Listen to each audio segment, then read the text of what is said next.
Talofa John. The Pacific Cooperation Foundation runs a number of symposiums in 4 different areas. Can you tell me about them? The symposiums are an idea about what are the issues that currently face a lot of Pacific Islanders in New Zealand, but also these are relevant for the regions as well. So one of them is health. So we've got a health symposium in Porirua, Wellington, which is great. That will bring all of the health professionals and people who are interested in Pacific health, particularly after the response from Heather Simpson's health report review. To be fair, we think there should be a lot more other things added into that mix for Pacific, and we think that also there was a lot of omissions for Pacific in that report. So it's an opportunity for a lot of the health professionals to come together in Wellington, Porirua, and to discuss it and then formulate some plans going forward. So that's one of them, and I think it's our health statistics in New Zealand are worse than anyone else bar no one, so it's a key topical area. So we looked at areas that really affect Pacific, and health is definitely one of them. Another one is housing. Got the lowest home ownership out of any New Zealander, and so we want to look at ways that how we can improve not just transitional or state housing, but actually we still think that the goal of home ownership is the gold standard for us. We want to encourage Pacific people to be homeowners, not to be happy with just being in transitional or state housing. Why is the foundation focusing on jobs as one of its topics for the symposium? One of our earliest things was we canvassed around the country, where are these jobs?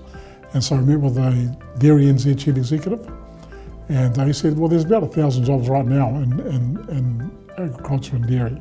And so they have a good training program. People have to, if they're looking to retrain, then they can do that in this sector. But there's 1,000 jobs just sitting there. We spoke to the Ministry of Business and Innovation, and there we're looking at partnering up with us with a jobs initiative in the regions, albeit, but there are still Pacific people in the regions that we can assist through these job subsidies. So that's another way that we are looking to bring all the people together for jobs. It's about how do we get the, everyone's talking about apprenticeships and construction. Okay, they are worthwhile jobs, but we also want to make sure that at the forefront of our thoughts is aspiration, and that we want Pacific young people to be focusing on what they want to do, not necessarily what the labour market shortage is right now, because we knew that after the Christchurch earthquake, they put in a whole lot of Pacific and Māori traineeships into construction, but once the building was over, where do they go to then? So my preference, and I think what we're trying to look at is, in terms of that job market, what can we do now as part of the COVID response, but also what can we do in terms of pathways for people into new sectors that aren't traditionally Pacific. So we have a lot of, if you think about the job market and the impact during COVID, we were the hardest hit in terms of redundancies, layoffs, and a lot of that was because of the sectors that we operate in. The levels of work were entry-level jobs, so retail, hospitality, construction, they are all significantly hit. And unfortunately, that's where a lot of our people work. So we have to have a different strategy in terms of workforce development.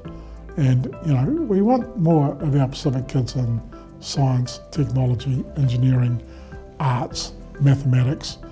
We want them more in healthcare. Why? Because all of those are the industries are jobs for the future. Machine learning, robotics, all of those things that we're recognising is going to replace the current workforce. So we better get ahead of the curve and start talking about how do we get our people into these future-focused jobs. The last one is the Pacific Cooperation Youth Awards. And so that is an initiative in Wellington to grow our youth and recognise their leadership and recognise the sectors, the different sectors they operate in. Because we think that, obviously with the largest youth percentage being in the Pacific, we think there's a significant role to play in enhancing their capability and recognising their leadership going forward. So the Pacific Youth Awards, I think, will be a significant aspirational thing to demonstrate to everyone that Pacific youth are right up there with everyone else. And I think the final thing I'd say about those symposiums is that we can transport these across to the regions. So while the borders might be locked down, if the regions can get access to home ownership information, they can get access to health initiatives and linking up with their health providers in New Zealand, if they can get access to how to incorporate jobs and future-focused jobs, then I think that's really good. So we've got its restrictions at the moment because of the borders lockdown, but that hasn't restricted PCF. We'll still have an ability to have these initiatives put across the regions online or through webinars and a whole lot of other online initiatives. Let's be a little bit critical of symposiums here. Symposiums can often just be talk fests. Yes. What's different about the ones that the foundation runs, and how do you make sure that there will be some practical outcomes? Symposiums, you're right, can be a talk fest, but we've got no other choice because we have to talk about the issues of housing, jobs and health. We definitely cannot just sit back and get information and research that has been done by others, and we don't have an input into that. So part of our strategy is we want to have Pacific people at the governance level of all of these sectors. We need them at the executive management level, and we need them at the delivery level. Because too often, if you think about all those sectors, we're passive consumers.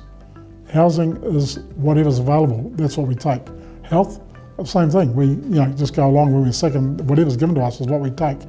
We have to be a lot more proactive and say, no, how do we get to be masters of our own destiny?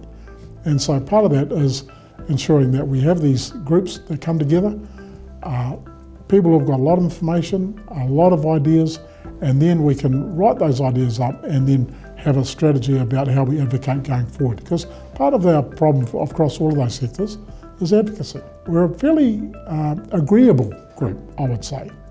But if you think about history, not much has been achieved without a struggle. And we have got to struggle a bit more and be a lot more, put our voices to what we want. And we've seen in other cultures who have done it successfully.